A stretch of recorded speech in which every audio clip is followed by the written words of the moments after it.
Hello বন্ধুরা, তিসাস ওয়ার্ল্ডে সবাইকে ওয়েলকাম। সানডেতে নিয়ে গিয়েছিলাম লিওকে ওর ক্লিনিং, এয়ার ক্লিনিং এবং স্পা করাতে।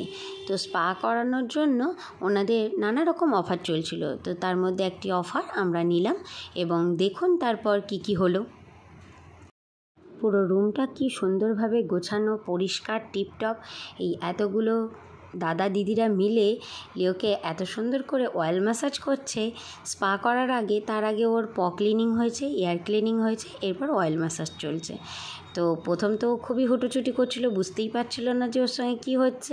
তারপর যখন খুব আদর পেয়েছে, এবার বেশ বসে বসে মজাটা নিচ্ছে। অয়েল ম্যাসাজের পর 15 মিনিটস ওকে জাস্ট রেস্ট করতে দেবে, তারপর ওকে ওয়াশ করাতে নিয়ে চলে যাবে, শ্যাম্পু লাগিয়ে ওয়াশ করবে।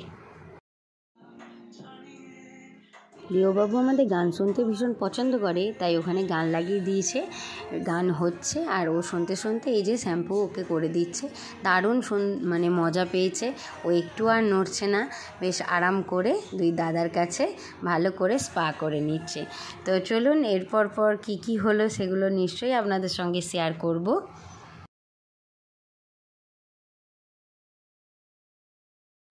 শ্যাম্পু হয়ে যাওয়ার পর এবার ওকে জল দিয়ে ভালো করে ওয়াশ করে দিচ্ছে, এরপর টাওয়াল দিয়ে ওকে মুছিয়ে দেবে, নিয়ে তারপর ওকে ভ্যাকুম করা হবে যাতে পুরো স্কিনটা ওর ভালো করে লোমগুলো শুকিয়ে যায়।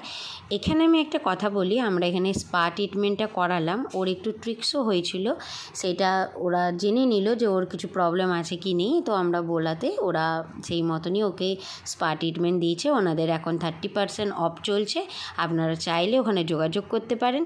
এটা কোনো যদিও প্রমোশনাল পোস্ট নয়, আমি আমার মানে অভিজ্ঞতা, আমার কেমন লেগেছে এগুলোই শেয়ার করছি আপনাদের সঙ্গে। আমার তো সত্যিই ভীষণ ভালো লেগেছে, আর বরাবরই আমি পেড ম্যানসনে এটা করাতে আসি।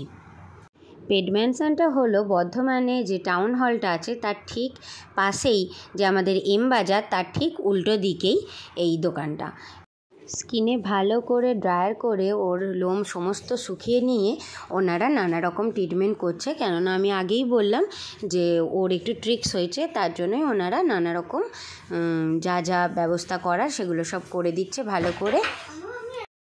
লিওর একটা ভালো গুণ আছে, ওকে কেউ আদর দিলে ও সঙ্গে সঙ্গে তাকে আদর দিয়ে দেয়। এই দেখুন, এই দিদিটি ওর খুব প্রিয়, কেন যখনই এখানে আসে এই দিদিকেও পায়।